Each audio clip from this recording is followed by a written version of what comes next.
O São Paulo saiu bastante inconformado com a arbitragem do Majestoso. Reclamou de pênalti no Tapia, reclamou de falta no gol de empate do Corinthians e eu vou te falar, são dois lances complexos que realmente vão gerar debate, faz parte, mas aqui você já sabe como funciona, eu vou explicar tudo usando a regra, se possível usar a imagem também vou usar a imagem, interpretação técnica e sem nenhum tipo de clubismo, como vocês sabem. E além disso, eu vou falar também do pedido de pênalti do Corinthians em cima do Yuri Alberto ali, um agarrão, que muita gente acabou deixando passar, mas eu vou falar muito sobre esse lance também.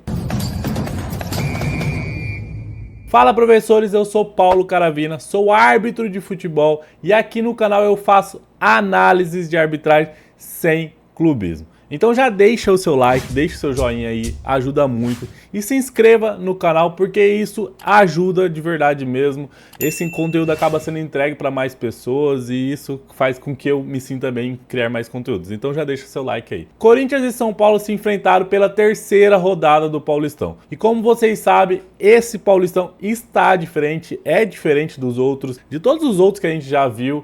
Toda rodada importa e importa muito. Eu particularmente gostei bastante desse novo formato, eu não sei a opinião de vocês, mas eu gostei. Agora falando do jogo em si, a gente sabe da crise política ali que vive o São Paulo e também do momento complicado que vem o Corinthians, apesar de ter sido campeão brasileiro e principalmente da goleada sofrida ali diante do RB Bragantino. Então, era um jogo pesado, era um jogo difícil e com muita pressão dos dois lados. Além do clássico, esses resultados, essa interferência externa importa muito. Por isso o resultado importava muito, tanto para o São Paulo, tanto para o Corinthians. Mesmo diante desse cenário, a Federação Paulista insistiu em escalar o João Vitor Gobi para mais um clássico e em seguida. E como eu já comentei lá no X, no ex-Twitter, a FPF precisa urgentemente surgir com outro nome na arbitragem para não perder uma das vagas do quadro da FIFA. Hoje a Federação Paulista tem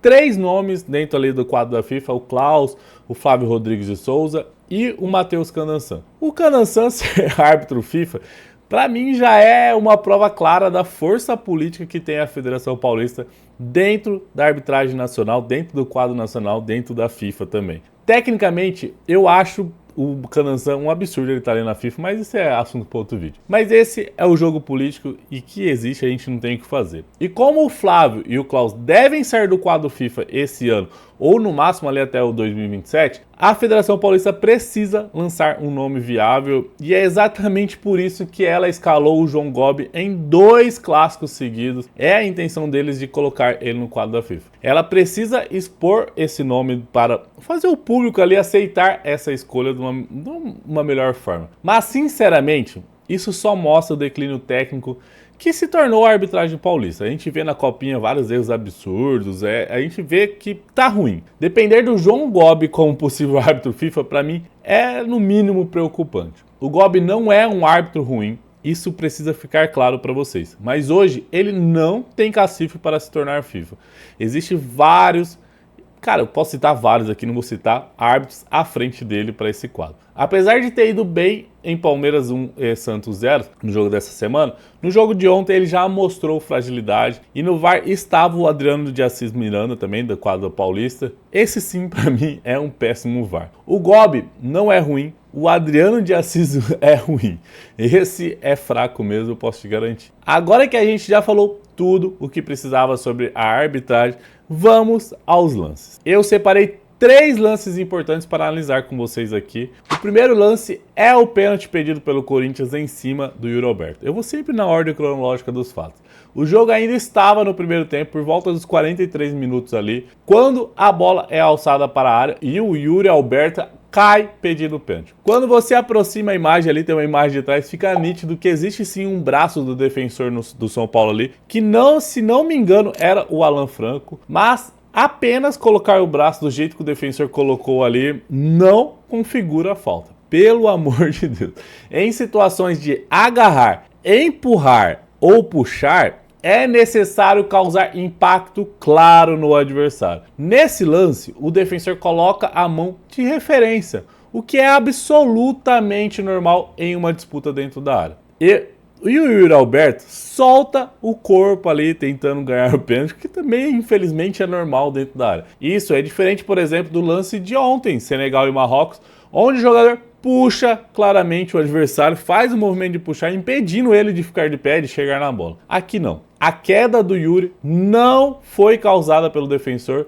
O Yuri não é impedido de disputar a bola por conta desse braço. Ele não consegue ali caracterizar nenhuma dessas situações que configuram falta, porque ele prefere cair ao invés de tentar jogar a bola. O árbitro, na minha visão, talvez nem tenha visto o lance. Mas o VAR foi perfeito sim, acertou em não recomendar a revisão aqui. A decisão correta foi correta, não é pênalti. O segundo lance é esse entreveiro ali entre o Hugo Souza, goleiro do Corinthians, e o Tapia, atacante do São Paulo. Esse lance acontece já nos acréscimos ali do primeiro tempo, bem no finalzinho mesmo, se não me engano era 50 minutos do primeiro tempo, da etapa inicial ali. O Hugo Souza estava com a bola em posse e aqui é importante a gente falar sobre a questão da posse do goleiro. Como vocês sabem, a regra alterou na última temporada em relação ao tempo que o goleiro pode ficar com a bola em suas mãos, com a bola em sua posse. Essa mudança fez com que a FIFA cobrasse das federações e dos árbitros também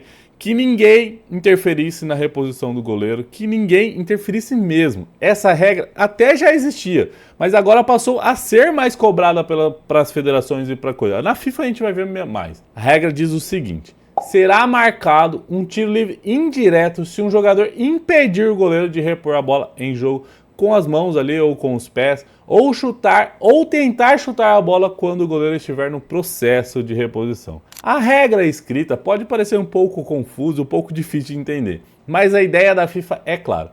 O jogo precisa ficar menos parado possível, por isso os 8 segundos para a posse do goleiro, mas para isso funcionar, o goleiro precisa estar livre para repor a bola. Essa é a ideia da FIFA. Se alguém estiver ali tentando impedir ou impedir essa reposição, como o Tapia fez nesse lance aqui, ele tentou impedir a reposição, a infração deve ser marcada como tiro livre indireto. Então a primeira infração no lance é do Tapia. Agora, isso não significa que o Hugo Souza pode fazer o que ele fez ali. Eu vou dizer até que ele foi um pouco juvenil ali. Ele acerta o rosto do Tapia de uma forma bem mais leve do que o Tapia transformou ali caindo no chão. Não é uma agressão, mas é um movimento ali que merecia sim cartão amarelo. Só que antes disso, o Tapia deu uma peitada no Hugo ali e o Hugo reagiu, o empurrando ali, acertando um pouco a mão no rosto do Tapia. Se fosse marcar falta desse lance, ele teria que ser marcado do Tapia também e não o pênalti para o São Paulo. O árbitro não viu o início da confusão ali e acabou ficando apenas na advertência verbal. Para mim é ruim essa apenas advertência verbal. Esse tipo de lance precisa ser advertido com cartão amarelo. Os jogadores precisam entender durante o jogo que o árbitro não vai aceitar esse tipo de atitude, principalmente sem a bola. O terceiro lance é o gol de empate do Corinthians. O São Paulo venceu o jogo quando já nos acréscimos do segundo tempo ali, o Bidon faz o gol de empate. Os jogadores de São Paulo então começam a protestar e ninguém estava entendendo nada, pelo menos na transmissão não, alegando uma possível falta no Alan Franco ali no começo da jogada, numa disputa do Alan Franco com o Bidon, que fez o gol. Mas quando você analisa friamente, percebe que a bola estava com o Corinthians ali, o passe é do jogador corintiano, o Alan Franco tenta antecipar o domínio do Bidon, o Bidon não coloca a perna para impedir o Alan Franco de chegar na bola. Ele coloca a perna com a intenção de dominar a bola. E é importante a gente entender isso. Essa bola está em disputa. Os dois jogadores têm a intenção de chegar primeiro na bola. Quando o Bidon coloca ali a perna, ele tem a mesma intenção do Alan Franco. Não é falta nem do Alan Franco e nem do Bidon. É disputa pela bola isso aqui. Não existe uma infração. E mesmo que você discorde, é importante entender outro ponto. Os árbitros do Paulistão estão deixando o jogo correr mais. Em disputas abertas como essa aqui, o VAR dificilmente, não vou falar impossível porque a gente conhece a arbitragem, dificilmente vai interferir nesse tipo de lance. Talvez no Brasileirão ali com a gestão Sintra Bassols, a gente veja esse tipo de interferência. Mas no Paulistão, do jeito que tá, acho muito difícil. E ainda tem a questão também dos acréscimos ali que me irrita muito. Só nessa revisão do VAR, perdeu-se quase 2 minutos dos acréscimos ali. E o árbitro não deu nem 1 minuto a mais por causa dessa revisão. Isso Cara, isso me irrita muito, e me irrita demais mesmo. O jogo teve 103 minutos ao total ali, somando os dois tempos, acréscimo e tudo mais. Mas de bola rolando, segundo a Opta, que faz essas análises,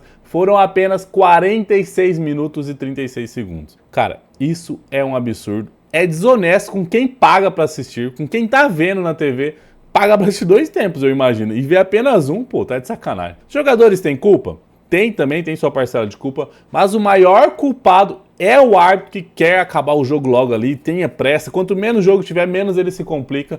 E com essa postura, eu nunca vou me acostumar da arbitragem, pra mim é uma postura covarde. Então a conclusão aqui do jogo, então, é clara. O árbitro não interferiu no resultado do jogo, não foi pênalti no Yuri Alberto. O lance entre o Hugo Souza e o Tapa era tiro livre indireto para o Corinthians e não pênalti para o São Paulo. E o gol do Corinthians foi legal. Não teve falta nenhuma. Então já compartilha esse vídeo com aquele amigo seu que ficou na dúvida, ficou falando que a arbitragem prejudicou um ou prejudicou outro. E até a próxima. Tchau, tchau.